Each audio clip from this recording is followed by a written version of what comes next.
governo Nesse tem feito sentido, isso, último Felipe? Porque debate. quando o governo Lula assumiu, você até faz parte de um grupo, né? A Manuela Dávila, e outras pessoas, né? Você acha que o governo Lula tem conseguido combater isso? Porque era uma promessa até de campanha de Lula. Você acha que tem feito efeito ou não? Não, nenhum. É, o Lula tem inúmeros defeitos, o governo federal tem inúmeros defeitos. E, aliás, se colocar no Google Felipe Neto rompe com Lula, o que mais tem é matéria, né? Porque cada crítica que eu faço ao governo Lula ou ao presidente Lula saem matérias dizendo que eu rompi com o governo, sendo que eu nunca fiz parte do governo, eu não sou parte do governo. Eu faço parte do Conselhão, que é um grupo completamente autônomo, que tem lá empresários, tem donos de empresas, participantes de ONGs, tem todo tipo de pessoa lá participando, e não tem nenhum vínculo empregatício com o governo, etc. Eu faço críticas ao governo constantes, inclusive, e uma delas é essa, né? O assunto que foi dito pra gente que seria a prioridade do governo, até agora não foi. Mas eu entendo por quê. Você tem hoje uma figura centrada ali no Arthur Lira que impediu o avanço dessa pauta. Então, enquanto tiver um Arthur Lira na presidência da Câmara, ou outro que o valha, a gente não vai ter nenhum avanço nesse sentido. Arthur Lira fez o que se faz quando não se quer legislar a respeito. Ele criou um grupo de trabalho para falar sobre a legislação da internet. Esse grupo de trabalho a gente sabe bem no que dá, né? Grupo de trabalho, dentro dos bastidores da política, todo mundo diz que é o que você faz quando você não quer trabalhar. Então, infelizmente, está parado e a gente vai ficar aqui refém de ter um presidente da Câmara que queira pautar o assunto. Felipe, você falou das formas de reagir ao Pablo Marçal. No último debate, teve duas formas marcantes de reação ao Pablo Marçal.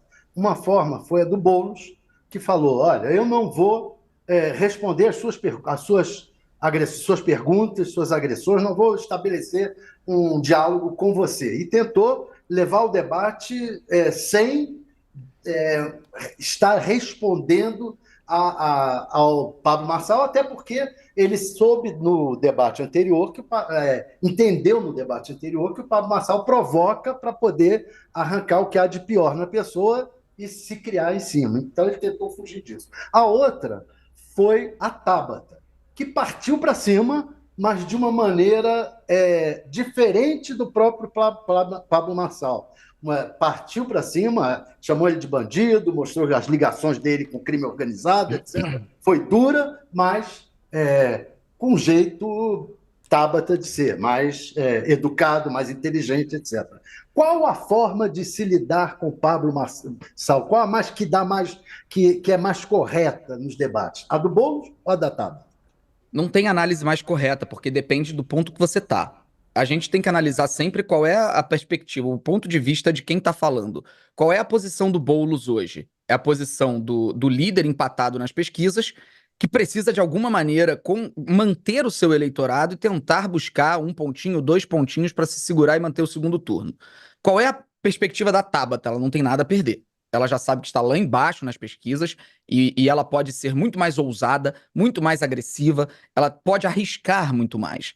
Então, eu senti uma crítica muito pesada sobre a campanha do Boulos de que ela estaria sendo mansa. Eu não sinto que ela foi mansa. Boulos também chamou ele de bandido, também chamou ele de criminoso, fez críticas contundentes em entrevistas, em tudo. Então, não diria que foi mansa. Mas eu acho que o Boulos tenta se manter tentando falar para as pessoas o seguinte: olha, eu sou uma opção viável, eu não sou uma opção radical, como fui julgado e tratado a vida inteira. Porque uma coisa é a Tabata, sempre é importante ressaltar também. Uma coisa é a Tabata, que é tida como uma pessoa, como você mesmo falou, Thales, uma pessoa educada, uma pessoa ponderada, uma pessoa que tem aliança com os empresários, uma pessoa que vem desse campo de centro. E outra coisa é o Boulos, que é chamado todo momento, a todo instante, de invasor de casa, de revolucionário comunista, que vai botar fogo nas ruas de São Paulo. Então, é muito fácil a gente analisar a postura de alguém sem analisar todo o histórico que vem junto. Se o Boulos vai para um enfrentamento muito agressivo, o mais provável não é que ele ia ser visto como a Tabata está sendo vista, como uma corajosa. Ele ia ser visto como igual ao Pablo Marçal do outro lado. Então ele tenta se manter numa postura que eu considero inteligente de não, eu não sou o Marçal da esquerda, e não é, de fato. E por isso eu acredito que ele está fazendo uma campanha do jeito certo. Eu diria para você, qual é o jeito certo de combater o Marçal? Os dois jeitos estão certos. A Tabata está cumprindo o seu papel, o Boulos está cumprindo o seu papel. Quem não cumpriu o seu papel e fez cagada, na minha opinião, foi o Datena. Que a partir do momento que sai do púlpito e vai lá para fazer, é exatamente o que ele quer. O Marçal vive de meme. Os políticos que vivem de meme não são políticos minimamente confiáveis para conduzir coisa alguma. São políticos que se engajam apenas pela virulência. E é isso que ele quer recorte de podcast. Então, ou você não engaja, como o Boulos fez, ou você gera corte próprio, como a Tabata fez. Então, eu acredito que a junção dos dois naquele debate foi fundamental para a gente não terminar o debate falando mais uma que o Marçal ganhou. Ô, Agora, Felipe, Felipe, no teu no livro, domingo e no seu na... livro, só ia emendar uma Por favor, coisinha, ô por Josias, favor, Fabiola, por porque eu favor. acho interessante que o Thales está perguntando do Marçal, né? E tá todo mundo muito curioso com isso. E é bacana ouvir o Felipe Neto falando de Marçal. Eu queria tentar fazer um paralelo, o Felipe, porque as pessoas falam do Pablo Marçal e do Bolsonaro em vários aspectos da política. No foco das redes, né? Um dia a gente estava ouvindo aqui um especialista e ele falou que o Carlos Bolsonaro, o Carluxo, ele parece um garotinho de quinta série ao lado do Marçal, quando a gente olha para as redes, né? Eu queria saber, fazendo até o seu livro traz toda a história vivida por você durante o período Bolsonaro, né? Como combater o ódio nesse período. Você também enxerga ódio nessa comunicação do Marçal nas redes sociais? Qual é a comparação que você faz entre a atuação, porque a gente sabe que o Bolsonaro não é ele nas redes, né? Mas o Marçal muito pelo comando dele. Dos dois personagens nas redes, o Marçal também vem com esse discurso de ódio na sua análise? Bom, isso é sem a menor sombra de dúvida, né? A gente tá falando de um sujeito que mente o tempo todo, que imputa crimes às pessoas sem ter absolutamente nada de concreto para se basear. Gente, vamos lá. Vamos lembrar. Pablo Marçal chamou Guilherme Boulos de usuário de cocaína durante semanas, dizendo que tinha provas para isso. O Boulos desafiou-a para que ele mostrasse as provas. Ele se recusou a mostrar prova alguma. Até que a gente descobriu, se eu não me engano foi uma matéria da Folha, a gente descobriu que ele estava usando uma pessoa que tinha o mesmo nome do Guilherme Boulos, só que o nome do meio diferente, que tinha sido condenado por um processo de uso de droga 20 anos atrás. Uma outra pessoa, um outro Guilherme. Pablo Marçal sabia que era outro Guilherme Boulos. E ele dizia, vou guardar a prova para o debate da Globo. Por quê? Porque quando ele chegasse no debate da Globo e ele mostrasse aquele processo, até as pessoas confirmarem que era outro Guilherme Boulos, já tinha rolado a eleição. Esse é o caráter desse cara. Essa é a índole desse sujeito. Quando você pergunta se há discurso de ódio, há muito mais do que discurso de ódio. Há toda uma trama de poder envolvendo a elaboração consciente de mentiras. Isso não tem que tirar ele do pleito eleitoral. Isso tem que dar cadeia. O nome disso, da resposta para esse tipo de coisa que ele fez em relação à cocaína e o Guilherme Boulos, é cadeia. O lugar do Pablo Marçal é dentro de um presídio. Não é concorrendo à prefeitura e muito menos à presidência. É dentro de um presídio. E ele sabe que esse é provavelmente o futuro dele. Eu tenho certeza que ele tem rota de fuga traçada, que ele não vai ficar no Brasil. Inclusive, é importante lembrar que o Pablo Marçal nunca entrou nessas disputas para de fato ser eleito. Ele não queria, hoje não sei, mas ele não queria, isso eu tenho até confirmado de pessoas que conheceram ele, não queria ser prefeito de São Paulo.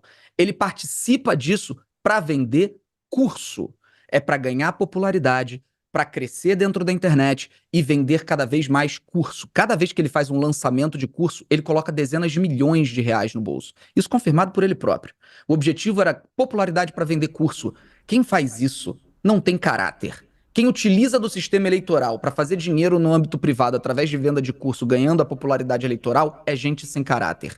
Mas não é isso que tem que dar cadeia a ele. É o que ele fez com o Guilherme Boulos em relação à pauta da cocaína, que prova o quanto ele é ardil, o quanto ele é mal intencionado e o quanto ele precisa ser expurgado da política e da vida pública, porque é uma pessoa perigosa. Então, é isso que eu acredito que deva ser a consequência para o tipo de crime cometido por ele. Felipe, no domingo e na segunda-feira, no debate no Roda Viva, o Marçal foi confrontado com uma frase dele mesmo. Ele disse numa entrevista que o candidato no período eleitoral precisa ser um idiota, porque o povo gosta disso e, para chamar a atenção, ele precisa produzir isto.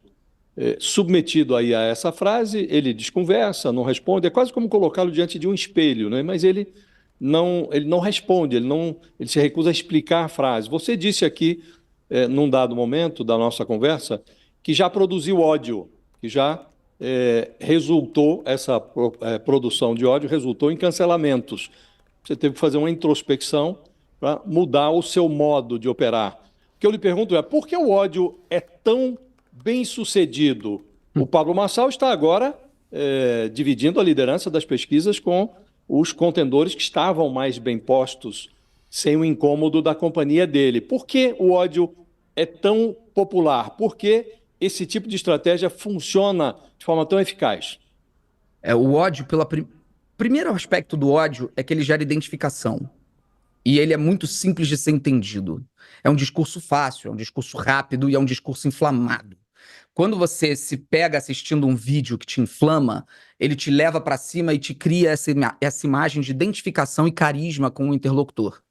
Então, lá no início, quando eu fiz esses vídeos, eu sacaneava Crepúsculo, bandas coloridas e toda aquela bobagem, aquilo ali eu não fazia ideia do que eu estava fazendo, né? Eu não tinha nenhuma consciência a respeito disso. Fui estudar anos depois, estudando comunicação, mergulhando na literatura.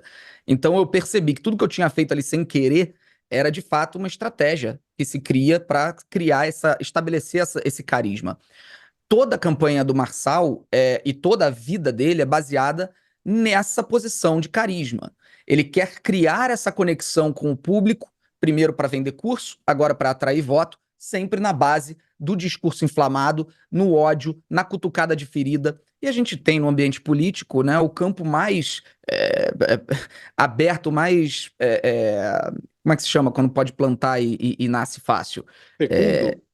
Fecundo, o lugar mais fácil de você conseguir a proliferação do ódio é na política, porque a população está cansada da política. E isso é o que eu digo, que foi um movimento que a gente precisa fazer uma análise crítica como comunicação do que foi a consequência de passar mais de uma década vendendo a imagem de que a política é um lugar podre. Quando a gente começa, e aí precisa ser feita uma autoanálise desde a Folha até a Globo, a todos os veículos, né? Quando começa a ter essa disseminação constante de que a política é corrupção, de que a política é podre, de que um partido específico é isso, o partido é aquilo, e começa a ter o tempo inteiro, o Jornal Nacional do início ao fim, o programa do SBT, os jornais, você cria na população rejeição à política. E bom, aí basta estudar a história para a gente saber que uma população que rejeita a política está extremamente aberta à entrada de líderes carismáticos de extrema-direita.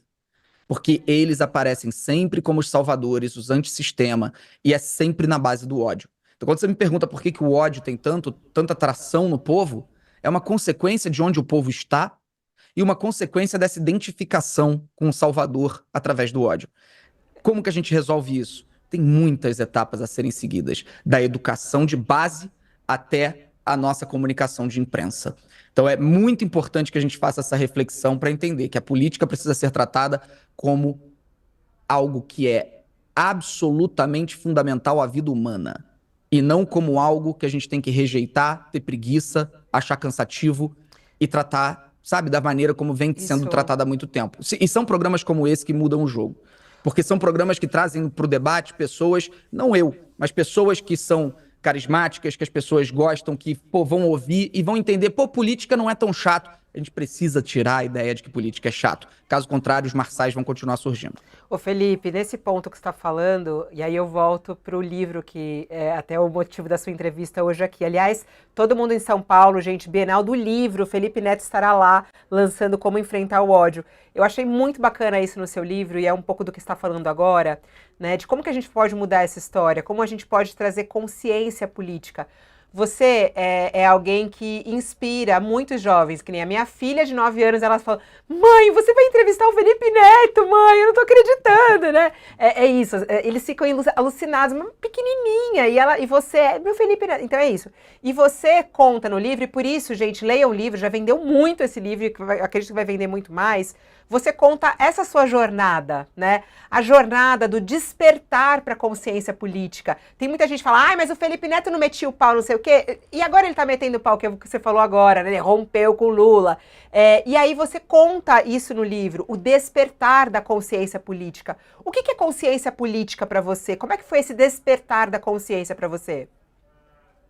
Olha, no meu caso veio através da leitura, mas eu entendo que não é o caso para todo mundo. O despertar político é a gente sair daquela rejeição da política, de que a política é insuportável, de que a política não é para mim, que esse é o sonho dos maus políticos, é que você pense isso, e você passe a entender que tudo na sua vida é política. Tudo. Os seus relacionamentos são política. As suas amizades têm política. Não há nada na vida que não seja impactado pela política. Então, quando você começa a ter um entendimento maior disso, você começa a querer mexer nessas engrenagens. Então, entender algumas questões de história, e por isso eu decidi fazer a faculdade de História, que eu estou cursando agora, inclusive, quando eu comecei a compreender as questões históricas da nossa sociedade e da origem de tudo, desde a origem da democracia, eu comecei a ter uma percepção de que, olha só, o que eu fui ensinado minha vida toda está errado. A esquerda não é o mal do mundo. A esquerda não é satanista. A esquerda, o Lula não quer levar crianças para igrejas satânicas. Tudo aquilo que eu fui ensinado ao longo da vida de que o PT era o pior câncer da história da humanidade, de que o Lula e a Dilma eram os maiores corruptos que já existiram, eu tinha certeza disso. Eu tinha absoluta convicção disso. Aí eu fui estudar. Aí eu descobri que, por exemplo, o partido PP, que era o partido do Bolsonaro, tinha muito mais políticos caçados que o PT por corrupção. Aí eu comecei a questionar, peraí, mas eu fui ensinado que nenhum partido teve mais corruptos que o PT. E aí não é pensar, e esse é o grande equívoco, que as pessoas pensam, a partir daí ele passou a virar petista. Não. É tentar entender onde mentiram pra mim. Onde está a verdade de fato? Porque a verdade não está nem que o PT é o partido mais corrupto do país, nem que o PT é o maior câncer que já existiu no país. Quando eu comecei a estudar de fato o que aconteceu, eu comecei a ter uma percepção melhor da política e eu falei, bom, eu passei anos da minha vida disseminando o errado, falando para as pessoas esses discursos fáceis, de que a Dilma é isso, o Lula é aquilo, xingando, gritando e babando. Então agora eu tenho que fazer no dobro da medida a correção do meu erro, porque é o que eu busco fazer. Eu divulguei casa de aposta.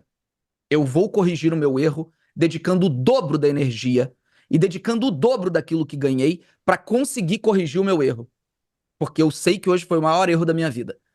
Então, assim como eu estou fazendo com casa de aposta, eu faço com os erros que eu cometi em relação à esquerda, em relação ao progressismo, e vou fazer em relação a qualquer outro erro que eu cometa, porque eu vou cometer mais erros. O importante é a gente ter ciência de que a gente tem como corrigir os erros. E é isso que eu busco fazer.